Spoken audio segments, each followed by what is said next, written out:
بھائی کی عزت سے کھیلنے والا، کسی پر ظلم کرنے والا۔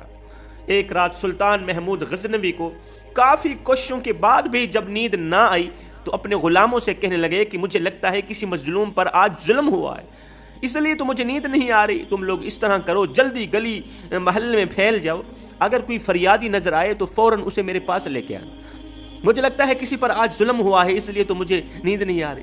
تھوڑی دیر بعد جب وہ غلام واپس آئے کہنے لگے سلطان جی ہمیں تو گرد و نواح کوئی بھی فریادی نہیں ملا، لہٰذا آپ آرام سے سوئیں، کسی کی فریاد نہیں آ رہی، کسی پر ظلم نہیں ہوا۔ سلطان کو جب پھر بھی نیند نہ آئی تو کپڑے بدل کر خود محل سے باہر نکلے، محل سے تھوڑا سا دور کسی کی فریاد سنائی، کسی کے رونے کی آواز سنائی۔ وہ فریاد کچھ اس طرح کی تھی کہ کوئی کہنے والا کہہ رہا تھا اے اللہ، اللہ سے فریاد کر رہا تھا رو رو کے، اللہ سلطان محمود تو اپنے مصاحبوں کے ساتھ محل میں عیش و عشرت کی زندگی گزار رہا ہے اور مجھ نہ چیز پر ظلم توڑا جا رہا ہے۔ یہ سنتے ہی سلطان نے آواز دی تم کون ہو؟ میں سلطان محمود ہوں، تمہاری فریاد سننے کے لیے آیا ہوں، مجھے بتاؤ کیا ظلم ہوا ہے تمہارے ساتھ؟ کہا بادشاہ سلامت ایک شخص ہے جس کا نام میں نہیں جانتا، ہر رات میرے گھر آتا ہے، میری بیوی کو چھیڑتا ہے، اس پر ظلم و تشدد کرتا ہے۔ کہا اس وقت وہ کمینہ کہاں ہے؟ اس شخص نے کہا شاید وہ چلا گیا ہوگا۔ سلطان محمود نے کہا دوبارہ جب بھی وہ آئے تو فوراً آ کر مجھے اطلاع دینا۔ سلطان نے اپنے محل کے دربان کو وہ شخص دکھایا کہ جب بھی یہ دروازے پر آئے تو اسے سیدھا میرے پاس لے کے آنا، اگر میں نماز کی حالت میں بھی ہوں تب بھی مجھے اس سے ضرور ملوانا۔ اگلی رات وہ شخص سلطان کے پاس آیا، بتایا کہ وہ کمینہ میرے گھر میں موجود ہے اور میری بیوی کو چھیڑ رہا ہے، میری بیوی پر ظلم کر رہا ہے۔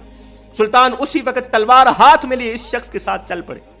جب اس کے گھر پہنچے تو سلطان نے کہا اپنے گھر کے سارے چراغ بجھا دو، سارے چراغ بجھا دو۔ جب چراغ بجھ گئے سلطان نے اندھیرے میں ہی اس کمینے کا سر تن سے جدا کر دیا۔ اسے قتل کرنے کے بعد سلطان نے حکم دیا کہ اب چراغ روشن کر دو۔ جب چراغ روشن ہوئے، جب روشنی پھیلی، سلطان نے جیسے ہی اس کمینے شخص کا چہرہ دیکھا، اس مرے ہوئے شخص کا چہرہ دیکھا تو سجدے میں گر پڑے۔ پھر ایک دم گھر کے مالک سے کہا کہ اگر کچھ کھانے کو ہے تو جلدی کرو لے آؤ، مجھے بہت بھوک لگی ہوئی ہے، بھوک نے ستایا ہوا ہے۔ وہ شخص ایک سوکھی روٹی اٹھا کر لایا، غریب شخص تھا، سوکھی روٹی اٹھا کر لایا جسے سلطان نے بڑی رغبت سے کھایا، بڑی محبت سے کھایا، بڑے شوق سے کھایا۔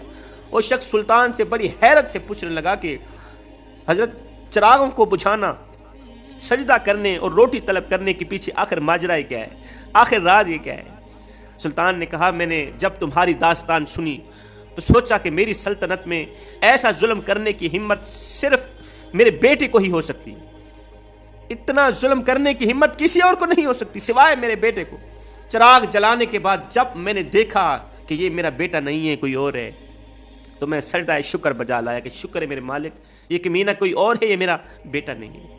اور آپ سے کھانا اس لیے مانگا کہ جب سے مجھے تمہاری مصیبت کا علم ہوا، جب سے مجھے تمہاری اس مصیبت کا علم ہوا تو میں نے اللہ کے سامنے قسم کھائی تھی کہ جب تک تمہیں انصاف نہیں مل جاتا میرے اوپر روٹی حرام ہے۔